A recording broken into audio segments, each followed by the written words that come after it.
Well, the UCF Knights have officially landed in New York City and have taken over the Big Apple as they gear up to play TCU in the NIT Semifinals at Madison Square Garden Tuesday night. We're joined here in the studio by basketball analyst and UCF alum Mike O'Donnell. First of all, Mike, what has the level of excitement been like down in Orlando surrounding this UCF basketball team? I'll be honest with you, it was the best UCF experience I have been a part of in a long time. For an alumnus of the university and someone who played in the basketball team, it was just really special for not just really the sellout, which was the CFE Arena was rocking that night, but it was more about that UCF basketball game became the thing to do in Orlando, which doesn't often happen. You know, when you have Disney and the Magic and Universal Studios and Islands of Adventure and just a million different events that go on in the biggest traveled to city in the world.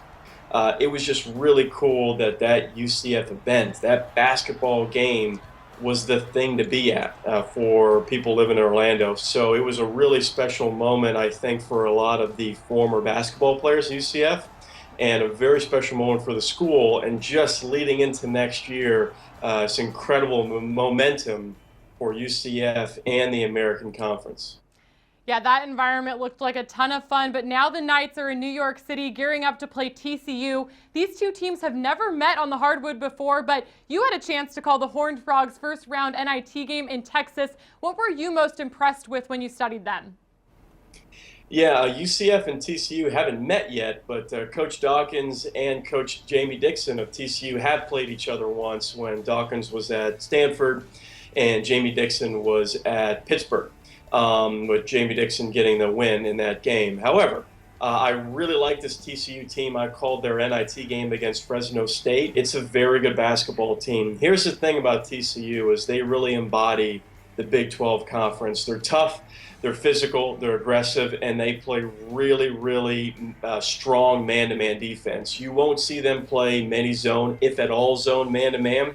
Right now, it's going to be interesting to see how they play. They don't have their point guard, Jalen Fisher, who's arguably one of their best players on the team, as well as he's also one of the top freshmen in the Big 12 conference. But they do have a number of other weapons, including Vladimir Brodzianski, 6'11 junior. He's probably the most talented big man in the country that you've never heard of. He's a walking double-double.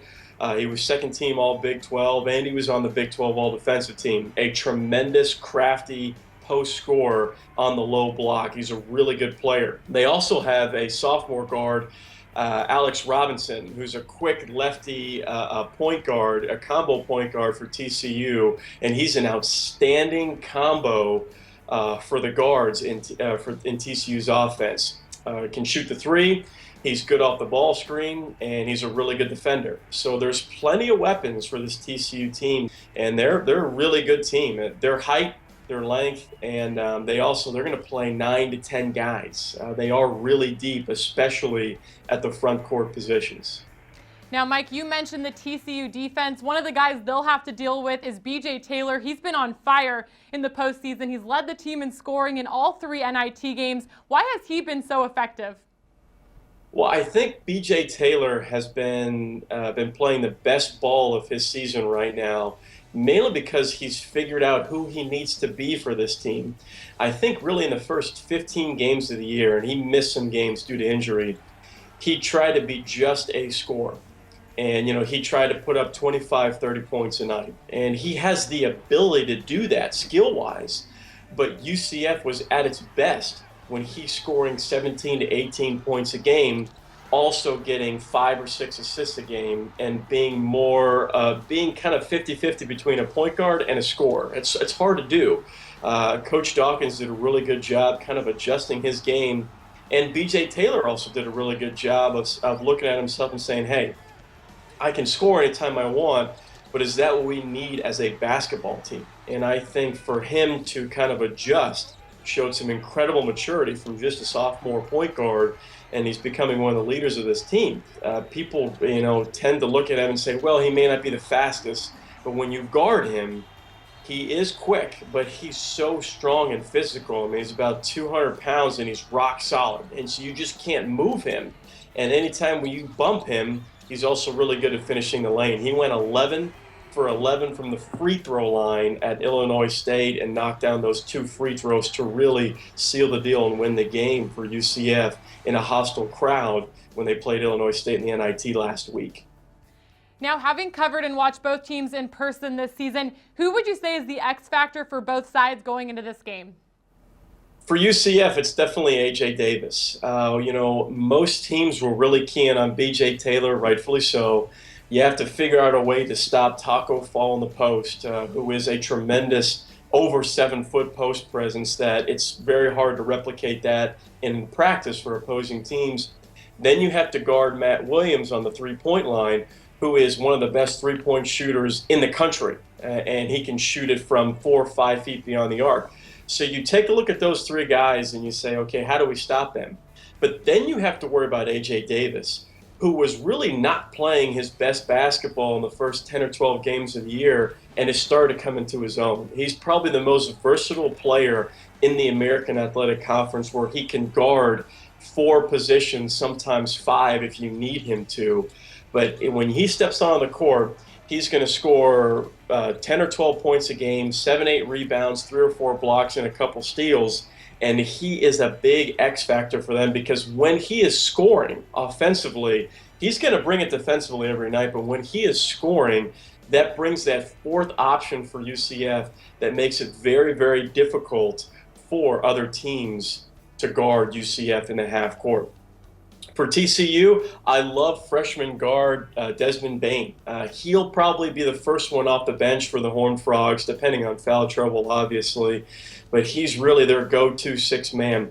He's a big guard, about 6'5", 6'6". He's high energy, and he's going to guard the best opposing perimeter player that they're playing against, which you will see Bane guard Taylor throughout the course of the night. That matchup is a key matchup, because Bane has the size and the strength to match up with B.J. Taylor, but also Bane is a very good three-point shooter, and when he gets hot, that's another weapon for TCU that makes them very difficult to guard and scout against. Well, that's definitely a matchup we'll be keeping an eye on, but we haven't talked a lot about UCF head coach Johnny Dawkins. Coach Dawkins is 14-1, leading his teams in the NIT tournament, having won the title twice with Stanford in 2012 and 2015. Why is this postseason momentum for the Knights especially important when it comes to the future of this men's basketball program, Mike? Well, it's so important for every team in this position. TCU is thinking the exact same thing. Going into next year, when you talk about momentum, when you talk about building a culture, they're trying to do the same thing that UCF is. So it is going to be an absolute war in Madison Square Garden. But for UCF, taking this postseason game, this postseason tournament, and being able to be a team that's still playing, this is a special time, because you're on primetime ESPN. The whole world is watching. All your recruits are watching. All the recruits are falling in love with the style of play, your culture, what you're trying to create. You can sell an incredible story from a recruiting standpoint. That's number one. Number two is what you're selling from a season ticket standpoint. Because now, as a university, as a basketball program, the city and the area of Central Florida and Orlando is starting to see how fun and exciting UCF basketball games can be. Winning is everything. It always matters if you're winning. If you have a bad team, nobody's going to show up. That's just life. That's sports. But when you're winning, and then you can provide an exciting atmosphere for your fans, those paying customers, that's a big deal, especially in the city of Orlando.